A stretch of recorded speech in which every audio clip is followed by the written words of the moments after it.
Assalamualaikum Sobat Football United. Manchester United di hari Rabu malam atau hari Kamis dini hari akan menjalani laga tandang di babak kelima Piala FA, akan menantang tuan rumah Nottingham Forest di City Ground. Manchester United ini akan menjadi pertandingan keduanya di City Ground setelah di Liga sudah pernah berhadapan dan Manchester United kalah 2-1. Sempat tertinggal 1-0, menyamakan kedudukan 1-1 dan akhirnya kalah oleh counter attack dari Gibbs White. Oke. Manchester United seperti biasa sebelum pertandingan Erik ten Hag memberikan pernyataan pers. Di konferensi pers ada informasi, update. Langsung aja gue ambil sumbernya dari Manchester Evening News. Casemiro pertama yang disinggung ini. Bagaimana keadaan dari Casemiro? Ternyata Erik ten Hag mengatakan dia berdarah ya, ada benturan kepala kan ketika menghadapi Fulham, tapi dia akan tersedia untuk pertandingan menghadapi Nottingham Forest. Nah, ini berarti ada kemungkinan menurut gua lini tengah akan sama lagi nih, Casemiro dengan Kobbie Mainoo. Feeling gua akan seperti itu, tapi kita lihat lagi ya informasi lainnya. Erik ten Hag mengenai pembicaraan dengan Sir Dave Braithwaite tentang masa depan. Saya tahu masa depan, tapi juga saya harus melihat hari ini. Dan kita memiliki pekerjaan di dalam perkembangan tim dan juga progres. Dan tentu saja untuk memenangkan setiap pertandingan. Nah, ini semakin terbuka ya setelah Sir Jim Ratcliffe memberikan komentar di wawancara ya kan, setelah ditanyakan bagaimana nih masa depan Erik ten Hag. Sir Jim Ratcliffe mengatakan permasalahannya bukan di manajer tapi di environment, di lingkungan. Ingin diciptakan lingkungan struktur yang memang mendukung untuk manajer ini bisa bekerja dengan lebih baik lagi. Saat ini ditanyakan mengenai pembicaraan dengan Sir Dave Braithwaite, Erik ten Hag mengatakan dia sudah mengetahui masa depannya akan seperti apa. Yang penting sekarang adalah kemenangan dari setiap pertandingan dan juga progres lalu development atau perkembangan. Erik ten Hag ditanyakan nih terkait dengan Jamie Carragher yang memberikan analisa ya terkait dengan lini tengah Manchester United yang terlalu luas memberikan ruangan untuk pemain Fulham. Erik ten Hag mengatakan pertama-tama beberapa analisa ini merupakan sesuatu yang sangat objektif di komentar-komentarnya. Nasihat yang sangat bagus, beberapa juga sangat subjektif. Jamie Carragher dari momentum pertama dikritiknya dia ya, dan sekarang dia ingin membuat pernyataannya. Mungkin di 30 menit awal, ya dia betul. Fulham memiliki setting di lini tengah yang sangat mengejutkan kita. Tapi kita harus menemukan solusinya. Setelah setengah jam, kita menemukan solusinya. Ya menurut gue kalau ini yang dimaksud adalah babak pertama, ya betul. Di babak pertama Manchester United terdominasi ya kan lini tengahnya oleh Fulham, tapi di 15 menit akhir sebelum babak pertama selesai, Manchester United kembali memegang kendali lini tengah. Jadi baik Jamie Carragher maupun Erik ten Hag menurut gue punya poinnya masing-masing. Ditanyakan terkait dengan Anthony, Erik ten Hag memiliki komentar ya. Anthony, saya mendukung dia untuk waktu yang sangat panjang. Saya tahu kemampuannya. Dia memiliki kemampuan yang sangat luar biasa. Ketika dia bermain seperti yang saya ketahui di masa lalu, dia tidak bisa dihentikan. Tidak ada pemain belakang yang bisa menghentikan dia. Karena dia merupakan salah satu pemain tercepat di jarak tertentu ya. Ketika dia bermain seperti pertandingan tersebut, artinya pertandingan dia bisa bermain cepat ya kan, dia akan berperforma bagus. Saya yakin dia akan melakukannya di masa depan. Saya yakin tentang ketangguhannya. Dia memiliki sebuah karakter. Dia akan berjuang kembali dan saya mendukungnya. Sekarang dia harus menunggu peluangnya dan ketika dia mendapatkannya dia harus mengambilnya. Ya, Anthony di beberapa pertandingan penampilannya tidak bagus, walaupun menurut gue secara ringan amatiran tidak fair kalau menilai semua pertandingannya yang dilalui paling tidak musim ini tidak bagus. Gue tidak sepakat dengan hal tersebut karena seingat gue saja ada beberapa pertandingan yang Anthony tampil lumayan bahkan tampil oke.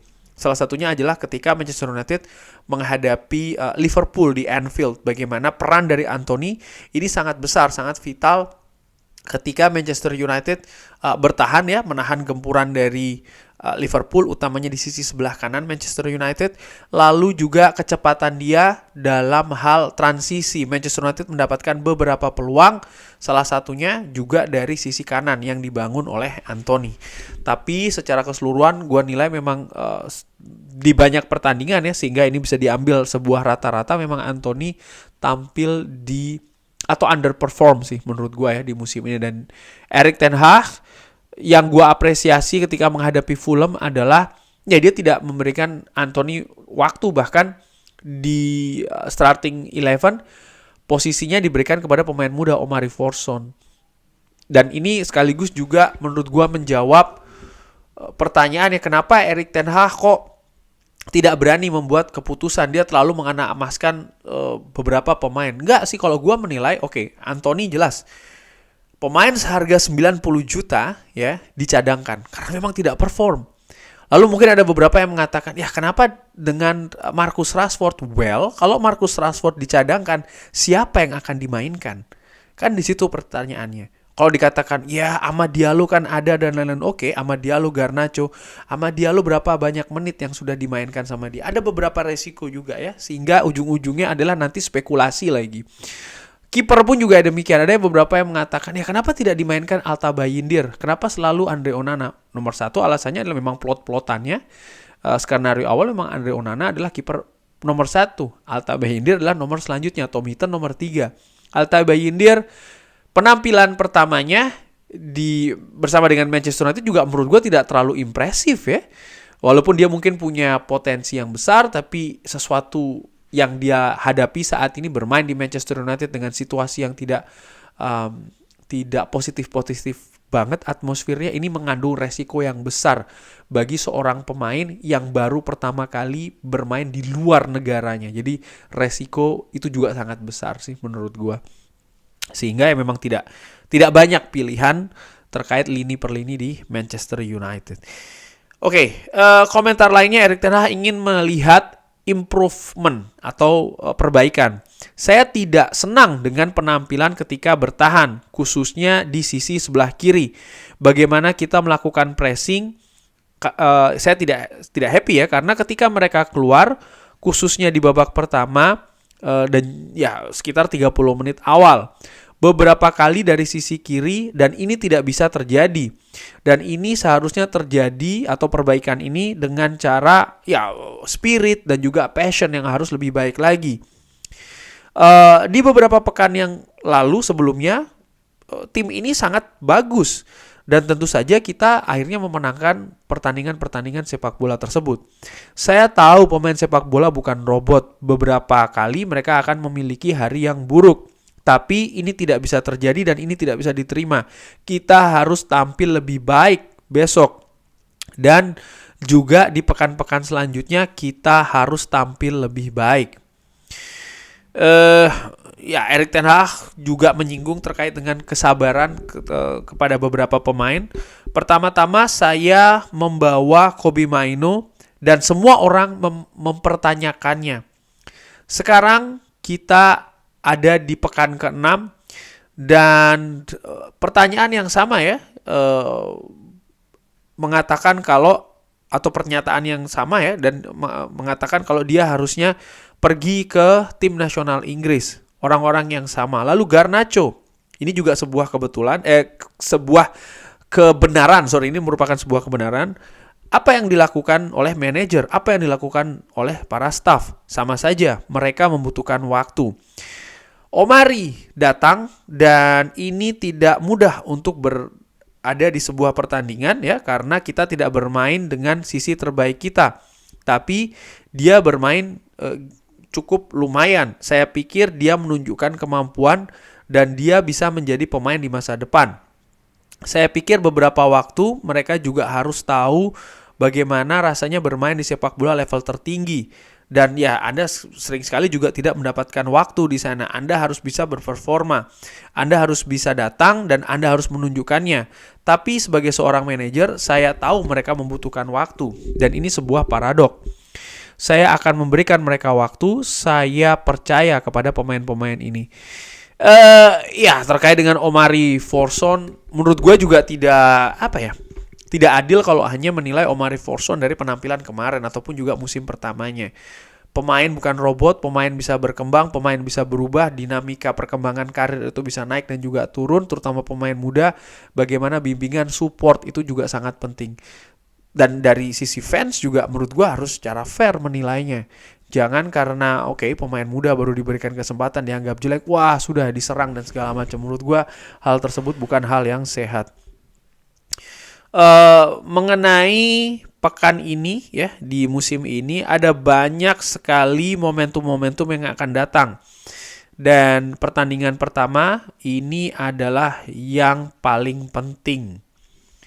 Mengenai pentingnya Piala FA, ketika Anda tidak terkalahkan di bulan Januari dan juga Februari, lalu Anda kalah satu pertandingan, tentu saja penampilannya sangat buruk, kekalahan yang sangat buruk. Saya ingin tetap berada di kompetisi ini. Dan ini tidak akan merubah pendekatan kita karena ya ini akan terjadi di setiap pertandingan. Lalu pertandingan menghadapi Fulham ya, bagaimana kekalahan menghadapi Fulham ini tidak bisa diterima, ini tidak bisa terjadi ketika Anda atau lawan menderita lemparan ke dalam di sudutnya sendiri.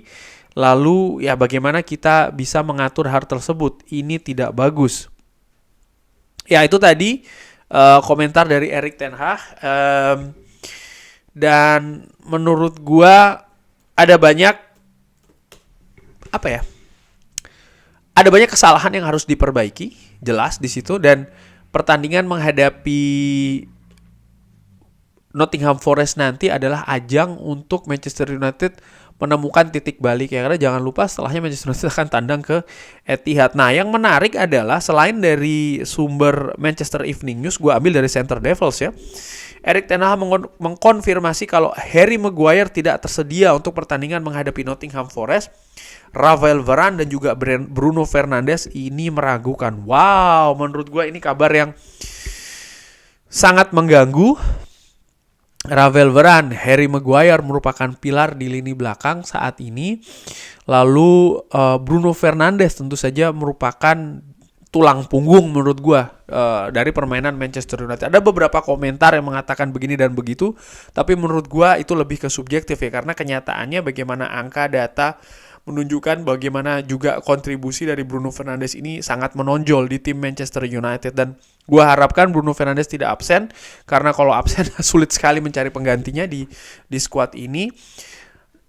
Dengan kabar katakanlah Harry Maguire, Rafael Varane dan juga Bruno Fernandes absen semuanya, gue berpikir ada perubahan tentu saja di formasi Manchester United. Mungkin Andre Onana tetap akan tampil di sana. Lalu di back tengah Johnny Evans mungkin dengan Willy Cambuala. Ini duet emergency menurut gue. Di kanan Diogo Dalot, di kiri bisa jadi Victor Lindelof lagi, tapi gue harapkan seorang Sofyan Amrabat. Di lini tengah berarti menurut gue akan ada Casemiro. 4 gelandang di depannya. Di kanan gue harapkan Amad Diallo. Di kiri Garnacho. Lalu di tengah Kobbie Mainoo dengan seorang mungkin Christian Eriksen. Dan di depan Marcus Rashford. Perkiraan gue sih akan seperti itu formasi. Ini jauh dari ideal. Bagaimana dari lini depan saja Marcus Rashford, gue selalu berpikir Rashford posisi terbaiknya bukan di depan. Dan bagaimana lini tengah yang mensupport lini depan dari Manchester United ini juga sangat pincang. Tanpa seorang Bruno Fernandes tentu saja. Cuman mereka harus tampil dengan spirit yang lebih bagus sih menurut gue, Manchester United. Pertandingan menghadapi Nottingham Forest, ini turnamen FA Cup, harapannya adalah mereka bisa langsung memetik kemenangan, karena ketika seri akan ada replay, berarti akan ada penambahan jadwal lagi.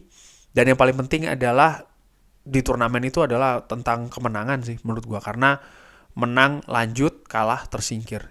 That's the point menurut gue. Sehingga kalau seandainya Manchester United bermain pragmatis, gue gak ada masalah sih dengan hal tersebut. Kurang lebih demikian konferensi pers dari Erik ten Hag. Bagaimana menurut Sobat Football United? Ada tanggapan? Bisa drop di kolom komen. Terima kasih sudah menyaksikan. Jangan lupa like, subscribe. Wassalamualaikum warahmatullahi wabarakatuh. Semoga sehat-sehat semua sekeluarga. Amin.